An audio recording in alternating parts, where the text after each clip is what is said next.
Hello and welcome. Today I would like to show you mechanics of the game Westerplatte 1939. Westerplatte is usually called a place where the World War II had started. Westerplatte is a small peninsula at Gdańsk. As you probably know, after World War I, also the Great War, Gdańsk became a free city.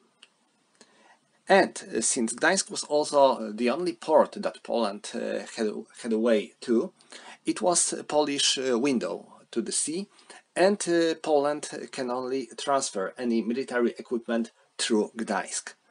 And since majority of the Gdańsk citizens were Germans, they were often openly hostile towards Poland.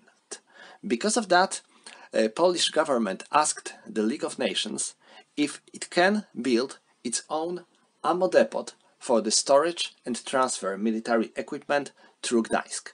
The League of Nations agreed and chose Westerplatte as this place. Poland was allowed to keep a small garrison, about 90 soldiers, without any kind of heavy equipment and fortifications there. Later, when Poland built its own port in Gdynia, Westerplatte lost its importance, but still it was an important place when it comes to military stuff, because since none of countries, both Poland and Germany, weren't sure about the status of Gdańsk, then Poland decided that it will be good to keep this small garrison there just in case. And later, in the late 30s, when Germans started their provocations against Poland, sent their soldiers to Gdańsk, of course disguised as civilians, then Poland decided that it needs to take some steps at Westerplatte. Garrison was almost tripled, from about 80 soldiers to 216. There was some heavy equipment sent there. 4 mortars, 2 anti-tank guns and 1 gun. Some fortifications were built secretly.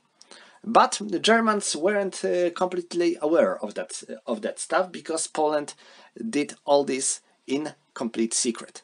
So, at the 1st September of 1939, Germans were about to attack Westerplatte. They used elite assault company along with the support of the battleship Schleswig-Holstein, and they were pretty certain that they will capture Westerplatte with ease, just from March, being sure that there is only a bunch of Polish guards there, not a real military equipment or installations. Well, they were wrong. Their first attacks at Westerplatte ended with complete massacre. Germans lost about 100 soldiers in the completely pointless attacks at the Polish positions, and Polish losses were almost none. German HQ was shocked because of that situation and called for air support. Westerplatte was attacked from the air several times in the upcoming days, and further assaults were halted. Hitler himself commanded to not attack Westerplatte until the attack will guarantee German success. That's how it longed for the next 7 days, until Westerplatte commander, who had some mental problems and was shocked by the power of the Luftwaffe, decided to surrender. So, since that time, Westerplatte is considered a place of national memory in Poland. It is always a place where anniversary of the World War II takes place, and often a lot of foreign guests are invited here.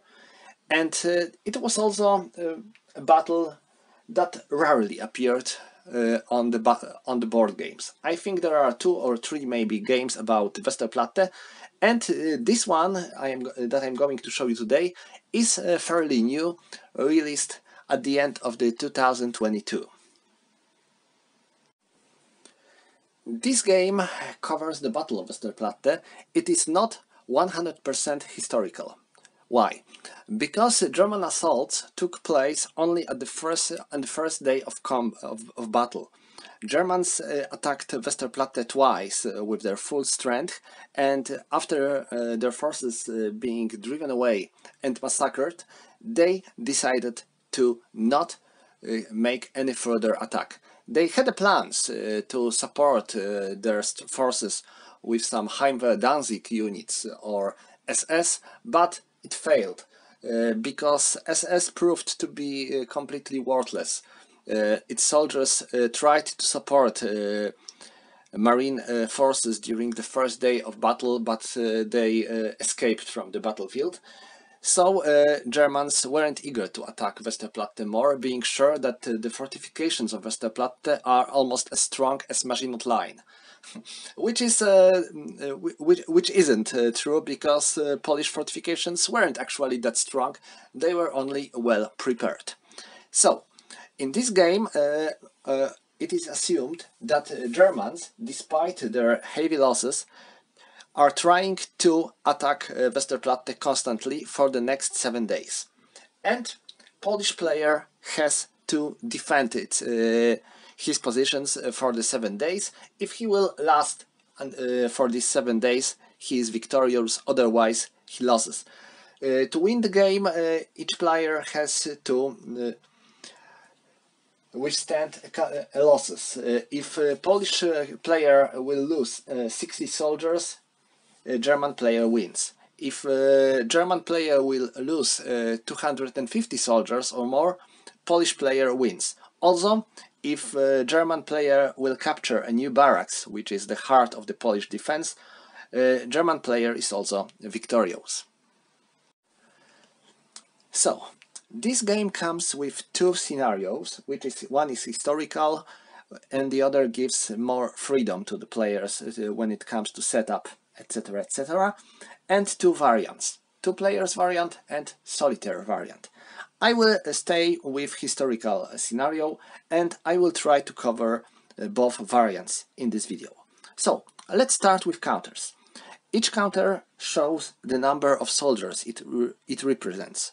So, for example, this counter represents 5 soldiers, this counter represents 3 soldiers, and so on. When it comes to the machine gun counters, we have two numbers. First of them shows the number of soldiers, and the second one shows the firepower of such counters. So, for example, this heavy machine gun has a number of 3 and firepower of 9. And finally, when it comes to artillery, it has only its firepower. There are no soldiers. I mean, there are no additional soldiers, because when gun is destroyed, then its crew is no more. And when it comes to losses, each gun is taken as one loss. Okay, when it comes to German units, each German unit starts with 20, and if it suffers some losses during the game, you have to use a counter to mark its losses. So, for example, if this German squad will lose 1 soldier, we will have to put a counter with 19 below. When you set up your game, you have to set poles in the zones, and these white numbers in the orange background tell you how many Polish soldiers you have to set up in a certain zone. You have a freedom of choice.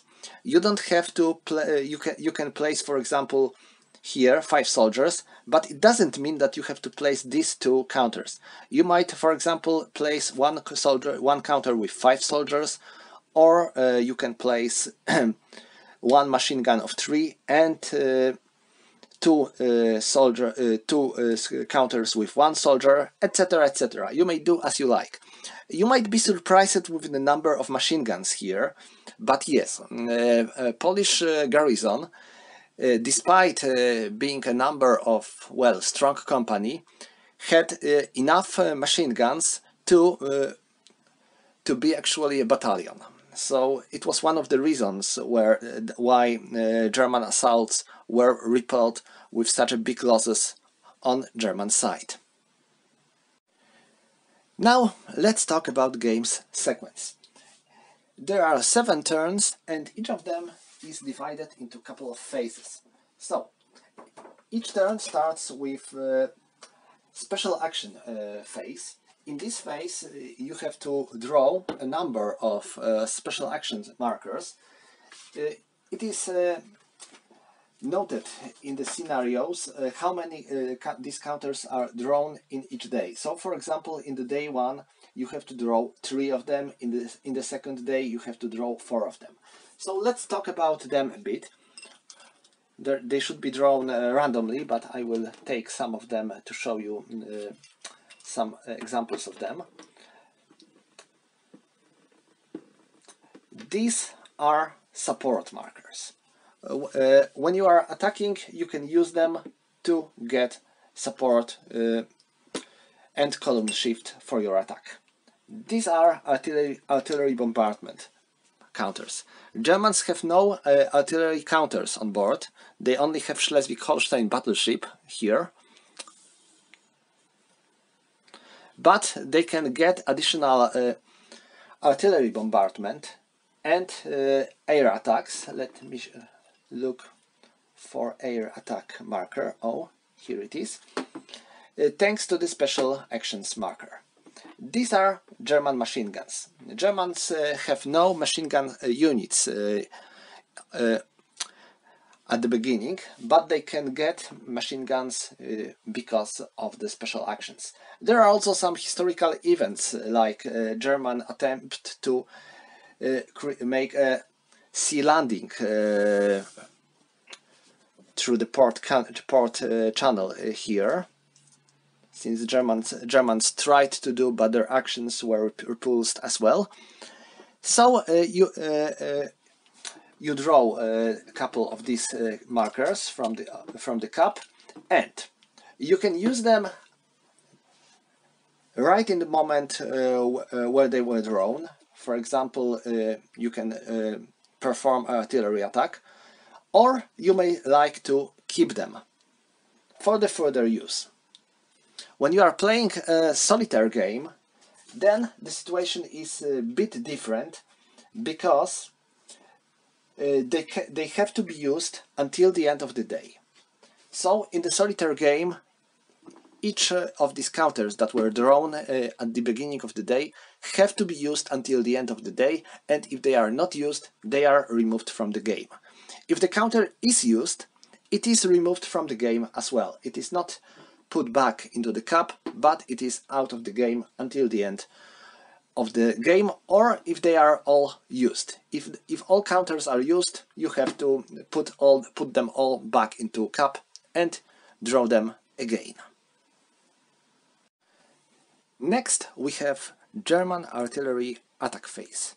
In this phase, German player may attack with all his available artillery. This means he can use all these artillery counters he get during the special actions counters phase, like artillery or air attacks, and he can always use Schleswig-Holstein battleship, which is here.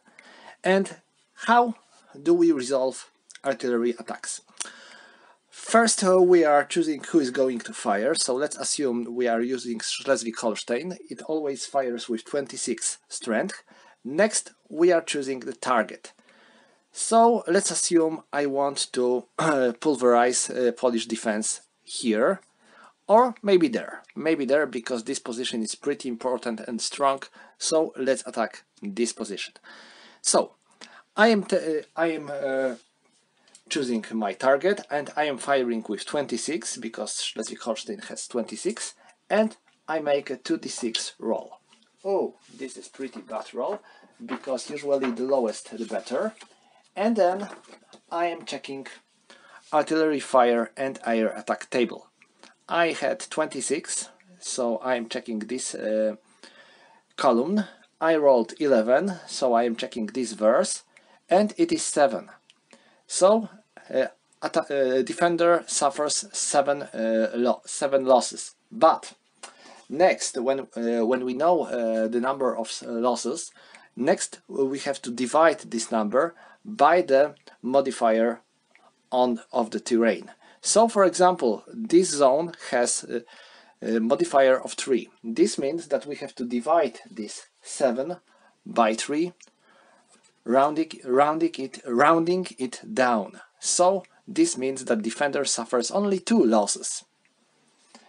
And when we know the losses, then the defender chooses which of his units are suffering these losses. So, for example, let's assume that this unit suffers 1 loss, and this unit is eliminated. And what is pretty important and easy to forget, every time a player suffers any losses, he has to mark them instantly on the losses tracks. For example, Polish losses track is here, so Polish player lost 2 soldiers, so he is moving Polish losses counter on 2. If he would exceed this number, then you are using this counter to mark higher losses. For example, now if Polish losses would be 12, because this counter is on 10 and this counter would be on 2. But so far they are on the 2. And same goes with all the artillery attacks, until a German player has no artillery attacks available. And if you play solitaire game, then you have to you have to use tables to check where Germans are firing, because on the solitaire game player controls Poles and Germans are controlled by the game itself. So I have a Polish edition of this game, so everything here is in Polish. And when you are choosing for Schleswig-Holstein, then it is told where its fire is going to be. For example, on the 1st of September it fires at Prom, for the 2nd of September it fires at the new barracks, for the 3rd of September it fires on the Fort 3, etc, etc. And same goes to artillery and air attacks. If you get any counters of artillery of air attacks, this table tells you where they are going to perform their attacks. So that's all when it comes to the German artillery attacks. Oh, and finally, one more pretty important thing. In the turn 1, German player is not allowed to attack Polish artillery. Why, you may ask? Because it seems pretty logical that you want to eliminate Polish artillery as soon as possible. It is because Germans had no idea that Poles have any artillery. Polish artillery positions were camouflaged pretty well, and even if Germans used some of their aircraft to perform reconnaissance above Westerplatte in the days before attack, they couldn't find any of the Polish guns. So they had no idea that Poles had any guns, and because of that you can't attack Polish artillery in the turn 1. In the further days you are fully allowed to do so, but not in the turn 1. Next phase is the German movement phase. In this phase, German player is allowed to move his units throughout the zones with one important limitation. You have to stop when you are entering a zone which is adjacent to the Polish units. So, for example, here we have 3 initial groups of German forces, and for example, this unit enters from this zone, and they have to stop here because there are Poles in the adjacent zone. For example, this unit from the first group might enter here, and it has to stop because Poles are there. It cannot move here because it had to stop when entering the zone with Poles. But in the further turns, it will still be here. It will be able to move here, but again it will have to stop because it is now adjacent in the zone adjacent to the other Polish units. When you are playing a solitaire game, you have to move your units in a certain order. Because you are controlling Polis and you have to move your Polis as much as you like, but when it comes to German, you have to attack in the lines that are showing their actual attack directions during the battle. So, for example, units from the first group have to move here. Units from the second group have to move here, but of course they will be allowed to move only if they will be first in this zone, etc., etc. This makes a game a bit harder for Germans, but more historically accurate. And when a German unit moves, Polish player is allowed to attack it with his artillery. Each artillery unit can be used once per turn. So, for example, a German unit enters this zone, and Polish player now may declare that he wants to fire at them with his 75mm gun. And now this attack is resolved instantly. German player suffers some losses or not. These losses should be marked on the German losses track, and the game goes on, and this gun cannot fire anymore in this phase. So it is good to flip it or move it like that to remember about it. As for the gun's range, I think I should mention this. When it comes to the German, it is no problem. Germans have a range on the entire board. They can fire at any zone they like, but as for Poles, it is a bit more complicated. Polish gun and Polish mortars have a range on the entire board. So, just like Germans, they can fire anywhere. And Polish anti-tank guns have a range of 4 squares. You can see squares here on the board, and these anti-tank guns can only fire on the 4 squares range. Well, they had a kinda smaller range than artillery or mortars. And German player moves his units. What is pretty important, he cannot get more than 80 soldiers in the one zone.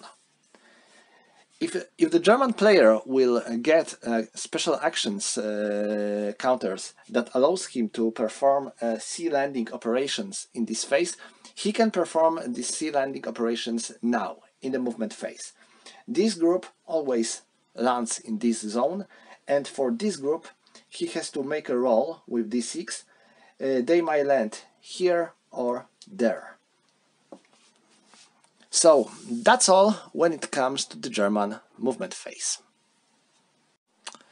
Next phase is the German combat phase. So let's assume that the German player moved some of his units here or there. They are 80 here and 80 there, and now we have a German combat phase. German units have to attack all the Polish units in the adjacent zones. So, for example, these soldiers have to attack these Poles, and these Germans have to attack these Poles. It is for a player to decide who is going to attack where. He might divide his soldiers. For example, if his zone is adjacent to the couple of zones with Polish soldiers, he might decide that this unit is going to attack that group, this unit is going to attack another group, and so on and so on. It is your choice. The only limit is that each Polish unit has to be attacked. Why it is pretty important? Because it was fight on a very close distance. There was a little space and time to hide, to prepare. Germans and Poles were very close to each other, and they simply had to fight against each other. And if Germans wanted to find some cover, they simply had to retreat from Westerplatte area. How do we resolve attacks? First of all, if defender has any machine guns, he can fire with them first. So, for example, if these Germans would attack this zone, then this Polish machine gun might fire at them first. It has a firepower of 9, so we are making a roll.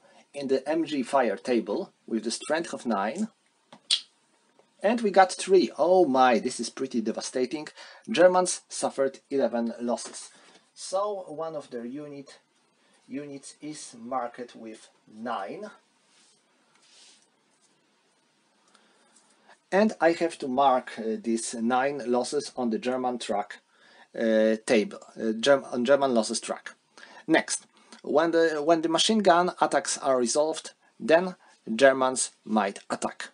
I have to sum their strength, so it's 20, 40, 60 and 69, and I am attacking through the fortification.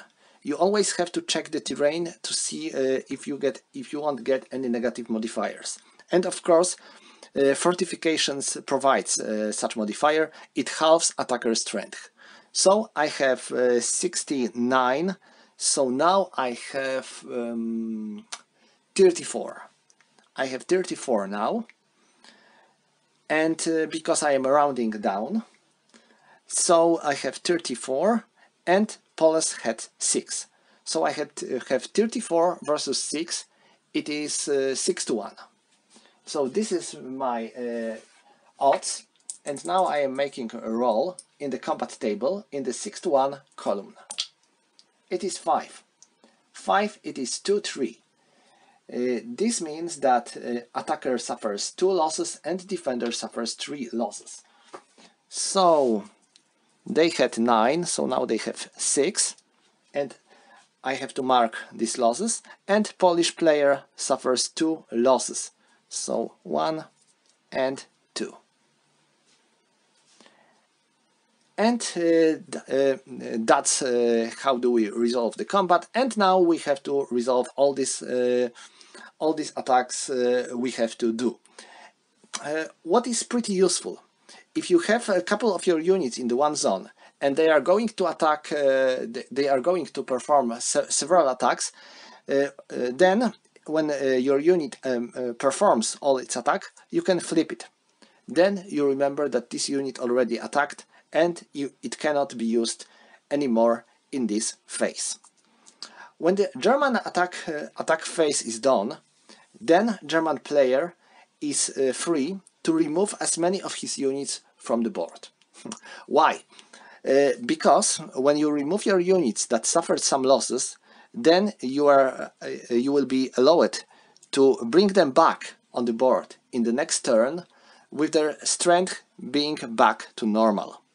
So this might be a good choice, but if you will do so with too many units, then your positions might be weakened and Poles might be allowed to get them back. One more thing. If Germans will be able to eliminate all the defenders in the certain zone, for example, let's assume that all these Polish soldiers were killed, then his units are allowed to enter such a zone. So that's all when it comes to the German attack phase. Next, we have the same order of phases, but for the Poles. We don't have another special action phase. This phase is played only once per turn, but now we have a Polish artillery fire phase. Polish player may use all his artillery again. Yes, all this artillery, which was used, if it was used during the German movement phase, then it can be used again to fire at the German positions. It makes sense because it is pretty often that this artillery is going to be eliminated right in the next turn with some of the German artillery attacks, just like it was in the history since Germans eliminated Polish artillery as soon as they found it is there. But in the first turn, Polish artillery can be quite deadly. So Polish guns may fire at the Germans during its artillery fire phase. Next, we have Polish movement phase. During the Polish movement phase, Polish units can move just like in the same way as the Germans. So they can move as much as they like. but they can be fired by German artillery. For example, if Germans still have any artillery counters, they can be used again. No, not again, but for example, let's assume that a German player get this counter during the special actions phase, and it wasn't used during the German artillery fire phase. German player decided to keep it, and now, for example, Polish player decides to move here, and now German player says that he wants to use it to fire against these Polish soldiers. So that's how the Polish movement phase is resolved, and after Polish movement phase we have a Polish combat phase. Polish soldiers have to attack German units, but it is one pretty important thing to remember about. Polish units that are in the fortifications doesn't have to attack Germans in the adjacent zones. So if Poles are here, for example, and Germans are only there, so they are divided by the fortifications, then these Poles doesn't have to attack Germans. If Poles are in the zone with this white number on the black background, which shows that there are Polish fortifications in this zone, then Poles doesn't have to attack. But if the Polish unit would be there and the German unit would be there, then this Polish unit would have to fight against these Germans. So this is pretty important to remember about it. For example, if Germans would be there and Poles would be here, then these Polish soldiers would have to fight against these Germans, because there is no fortification on in this border. It only protects Poles from attacks from this border, this zone and that zone, not from that zone. If Germans would be there, then Poles would have to attack them during their attack phase. So after the Polish combat phase is done, of course the Germans might use their machine guns as well, if they get any during their special actions phase. If German player has any counters like this, he can use them before any Polish attacks. He can use them anywhere he likes. So that's all when it comes to the Polish combat phase, and when the Polish combat phase is resolved, then the turn counter is moved onto the next day of battle. Like I said, German player wins if he will manage to eliminate 60 Polish soldiers or capture new barracks, and Polish player wins if he will stand until the until the end of day 7, or if he will eliminate 250 German soldiers. So that's all when it comes to the basics of this game. I think I might record a full playthrough someday. But as for the rules explanation, that's all. Thank you for watching and see you next time.